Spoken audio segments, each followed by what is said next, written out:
প্রিয় শিক্ষার্থী বন্ধুরা, আসসালামু আলাইকুম। আশা করি সবাই ভালো আছেন। আজকে আপনাদের সামনে একটি খুবই গুরুত্বপূর্ণ টপিকস নিয়ে আলোচনা করব। আজকের আলোচনার আলোচ্য বিষয় হচ্ছে বিবিএ অনার্স সেকেন্ড ইয়ার অথবা বিবিএস ডিগ্রি সেকেন্ড ইয়ার এর ইন্টারমিডিয়েট অ্যাকাউন্টিং সাবজেক্ট হতে তৃতীয় অধ্যায় এর তৃতীয় ক্লাস। আমার অনলাইন ক্লাসগুলো সবার আগে পাওয়ার জন্য আমার চ্যানেলকে সাবস্ক্রাইব করুন, লাইক করুন, বেশি বেশি শেয়ার করুন। Let's go. At December 31, 2021, the available for sales equity portfolio for Shakib Limited is as follows. অর্থাৎ সাকিব লিমিটেড এর 31শে ডিসেম্বর 2021 সালের নিম্নোক্ত কিছু শেয়ারের তথ্যাবলী দেওয়া হয়েছে। সিকিউরিটিজ এ বি সি অর্থাৎ সিকিউরিটিকে এ বি সি নামে নামকরণ করা হয়েছে। ফেয়ার ভ্যালু লিখিত মূল্য যা বিক্রিত মূল্য। কস্ট অর্থাৎ শেয়ারের ক্রয় মূল্য। আনরিয়ালাইজড গেইন অর লস অর্থাৎ শেয়ার বিক্রয় থেকে লাভ বা ক্ষতি। Previous securities fair value adjustment balance debit 400 অর্থাৎ আগের শেয়ারগুলো ক্রয় বিক্রয় এর সমন্বয় করে যার 700 টাকা ক্ষতি ছিল অর্থাৎ ডেবিট ব্যালেন্স ছিল।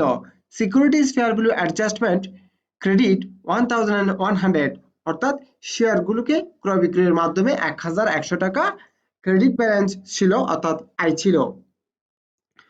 On January 31, 2022, Shakib Limited sold security A for টাকা 15,100. The sale proceeds are net of brokerage fees অর্থাৎ 31শে জানুয়ারি 2022 সালে সাকিব লিমিটেড শেয়ার এগুলো 15,100 টাকায় বিক্রয় করেছে, যেখানে শেয়ার দালালি সহ বাদ দিয়ে নিট বিক্রয় মূল্য হচ্ছে 15,100 টাকা। রিকোয়ার্ড বা করণীয় a prepare the adjusting entry at December 31, 2021 to report the portfolio at fair value অর্থাৎ ফেয়ার ভ্যালু প্রতিবেদন আকারে 31শে ডিসেম্বর 2021 সালের জন্য সমন্বয় দাখিলা প্রদান করো। Required B. Show the balance sheet presentation of the investment related accounts at December 31, 2021 অর্থাৎ 31শে December 2021 সালের আর্থিক অবস্থার বিবরণী উপস্থাপন করো। Required C.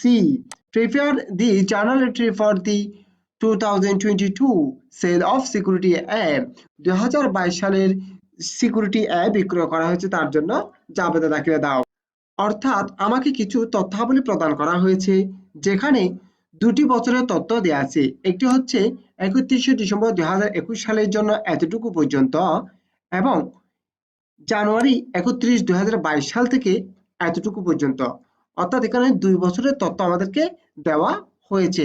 এর উপর ভিত্তি করে আমাকে রিকোয়ার্ড এতে বলা হয়েছে 31শে ডিসেম্বর 2021 সালের সমন্বয় দাখিলা প্রদান করো। আরো বলা হয়েছে to report the portfolio at fair value অর্থাৎ ফেয়ার ভ্যালুর জাবেদা দাখিলা প্রদান করো। এই যে এখানে বলেছেন security fair value adjustment credit balance 1100 এই টাকাটি আমার জাবেদা দিতে হবে। এখন আমরা সমাধান করি। সলিউশন সমাধান। রিকোয়ার্ড এ করণীয় এ প্রতিষ্ঠানের নাম সাকিব লিমিটেড, জার্নাল এন্ট্রিজ এর জন্য একটি জাবেদার কলাম তৈরি করব।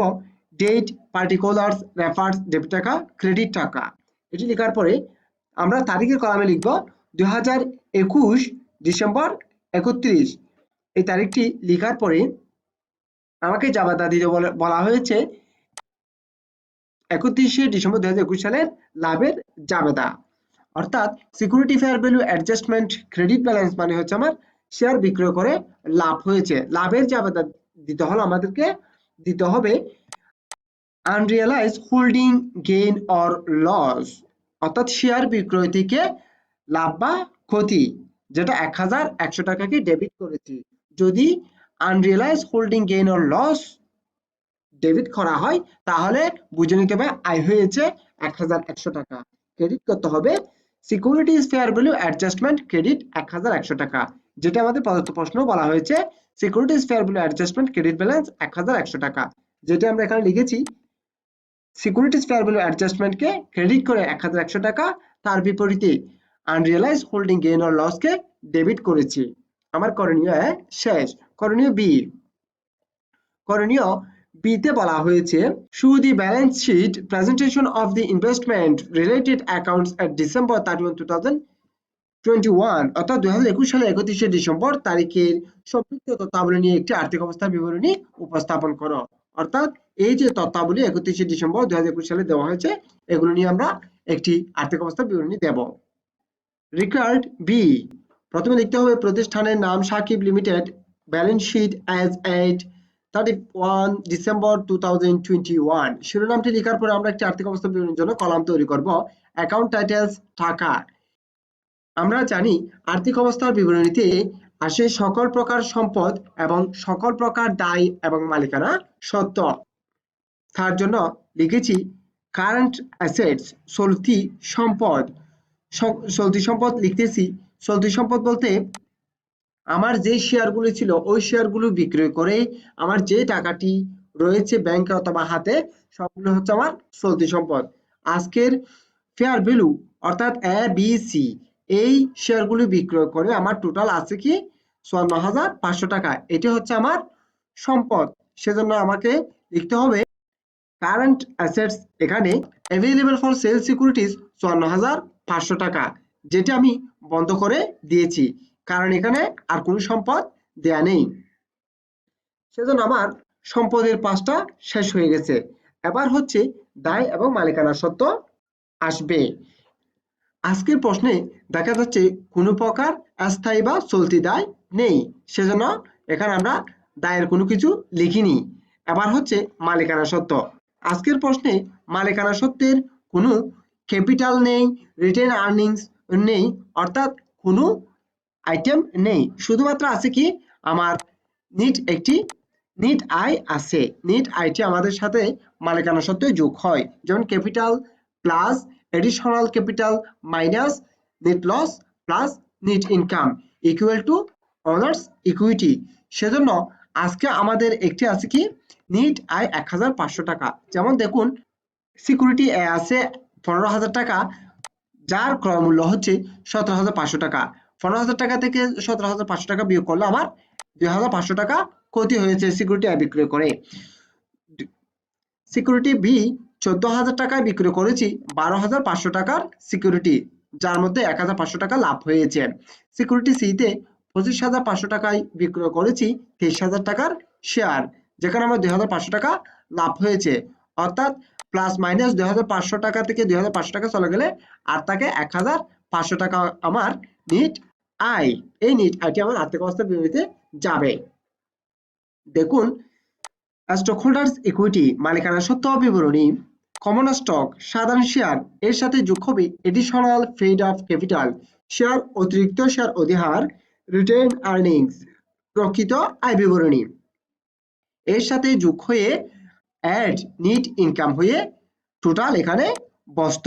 আজকে যেহেতু এই আইটেমগুলো দেয়া নেই সেহেতু আমরা নমুনা আকারে লিখে দিয়েছি, এগুলো লিখলেও চলবে না লিখলেও চলবে। এই সবগুলোর সাথে যোগ করে আমার এখানে কি বসতো total honour share holders equity. আজকে যেহেতু কিছুই দেয়া নেই সেজন্য আমরা এখানে টোটাল করিনি। এই যে আমার আর্থিক অবস্থা বিবরণীতে কি আসবে সম্পদ, সম্পদ হচ্ছে ৫৪,৫০০ টাকা এবং দায়ের পাশে দায় নেই সেজন্য লিখি নাই। মালিকানা সত্ত্ব বিবরণীতে যেগুলো আসবে সেগুলো কিছু নাই সেজন্য শুধু নিট আয় ১,৫০০ টাকা লিখেছি। কিন্তু এই যে আর্থিক অবস্থা বিবরণী পূর্ণাঙ্গ চিত্রটা উপস্থাপন করতে হবে ঠিক এভাবে। আশা করি রিকোয়ার্ড বি শেষ, ব্যালেন্স শিট তৈরি করা। এবার হচ্ছে রিকোয়ার্ড সি। করণীয় সি তে বলা হয়েছে prepare the journal entry for the 2022 sale of security A. Security A 2022 সালে বিক্রয় করেছে তার জন্য জাবেদা দাখিলা দাও। রিকোয়ার্ড সি প্রতিষ্ঠানের নাম সাকিব লিমিটেড, জার্নাল এন্ট্রিজ জাবেদার কলাম তৈরি করেছি ডেবিট পার্টিকুলার রেফার ডেবিট টাকা ক্রেডিট টাকা। এবার হচ্ছে আমাকে কি বলেছিল সিকিউরিটি বিক্রয় করেছে 2022 সালে তার জন্য জাবেদা দিতে।